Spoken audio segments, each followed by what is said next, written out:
The Trump EPA is now trying to argue that the greenhouse gas emissions from cars and power plants and agriculture and all that stuff that is warming the planet is not bad. It's actually great for you, and it's going to be great for America.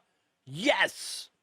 In fact, EPA Administrator Lee Zeldin had said back in March when they announced uh, their intention to get rid of a rule, a something called the endangerment finding about these pollutants from burning fossil fuels. He said this, quote, "Today is the greatest day of deregulation our nation has ever seen. We are driving a dagger straight into the heart of the climate change religion." Religion, everybody. To drive down the cost of living for American families. How's that worked out? Unleash American energy, which isn't a thing because we sell oil to the world market. So and it's not even us it's the private corporations that own the oil and sell it on the world market. And so, yeah. And to bring auto jobs back to the US and more. Again, how's that working out? I mean, not very well.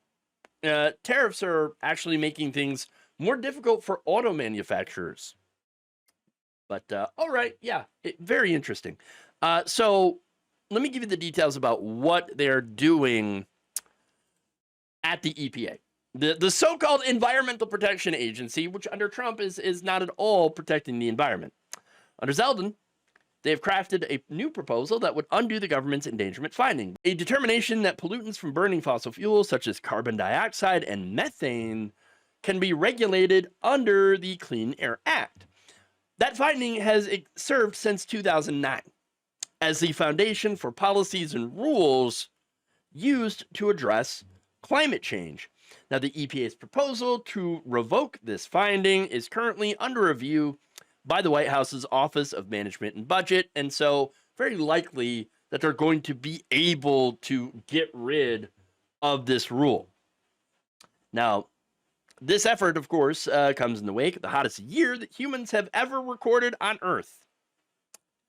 Climate-fueled wildfires that have destroyed thousands of homes in LA, and hotter ocean temperatures that have made hurricanes like Helene, for example, stronger and more likely to cause damage inland. And to add on to that, look, we have FEMA that has been gutted by this administration and is not helping places like Arkansas.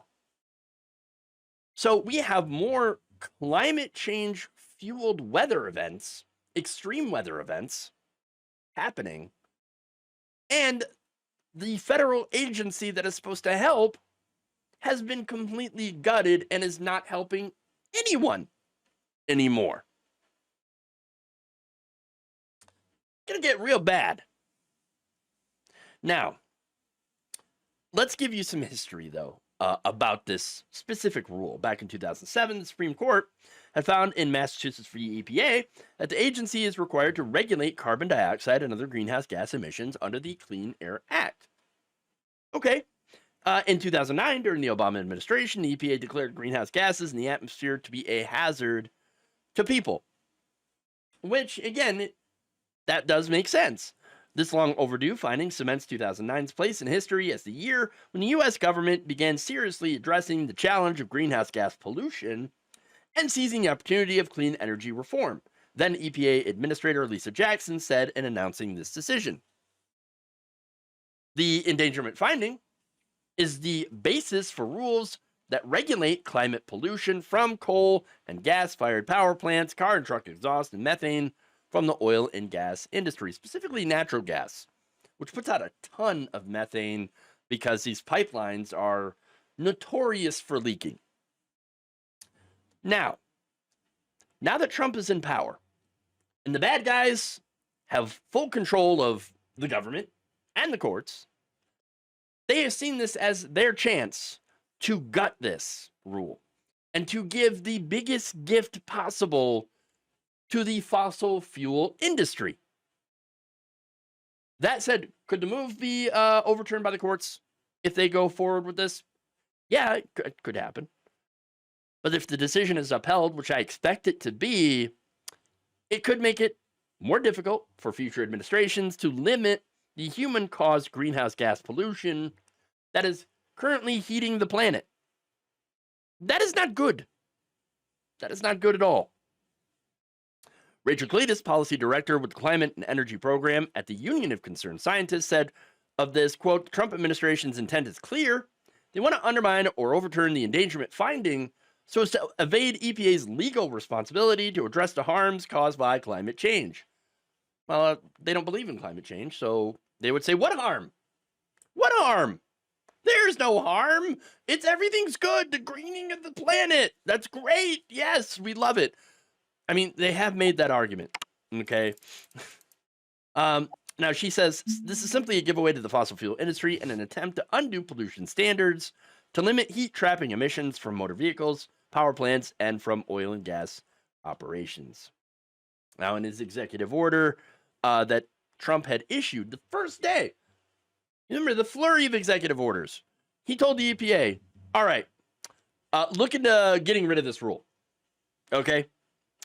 Now, Trump had written that his goal is to, quote, restore American prosperity.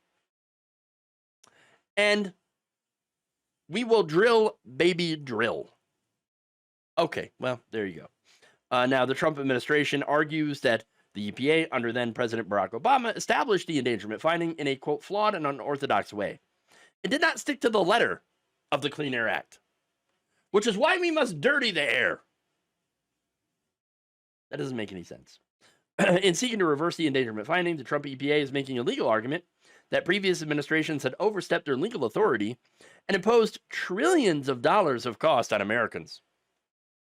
No, that would be the results of all this carbon and methane in the atmosphere that is actually costing us more in the form of deadly storms, deadlier storms, forest fires,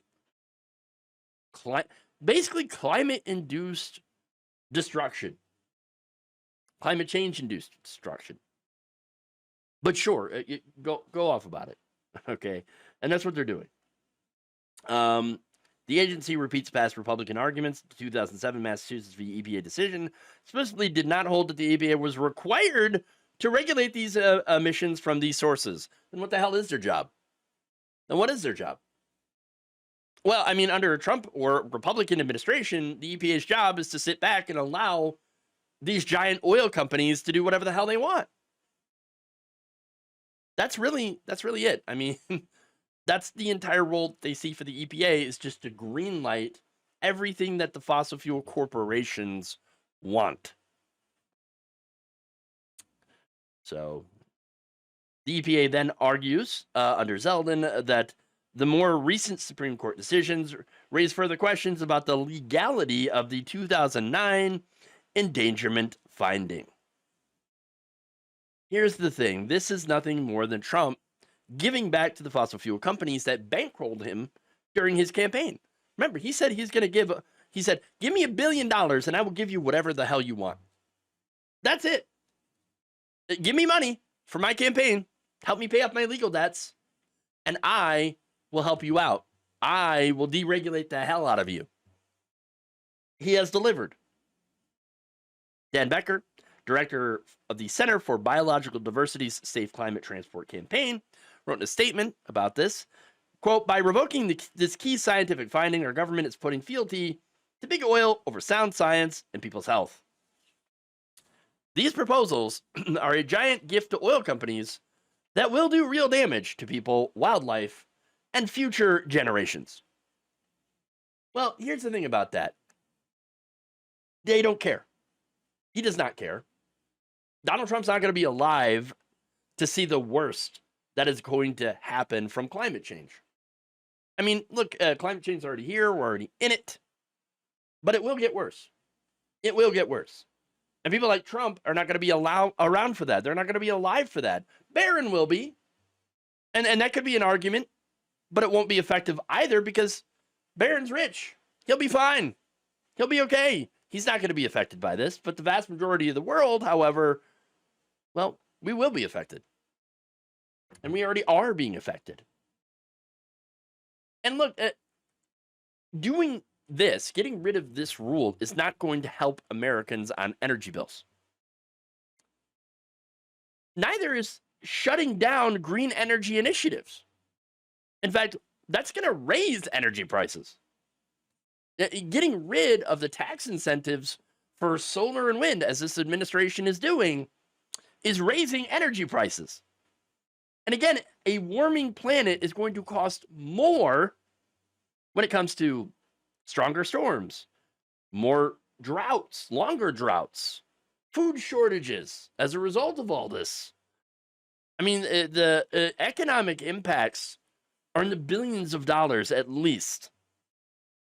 So if you're one of those people that think, oh no, the Trump administration, they're helping us, by getting rid of all these onerous regulations. Well, you were mistaken.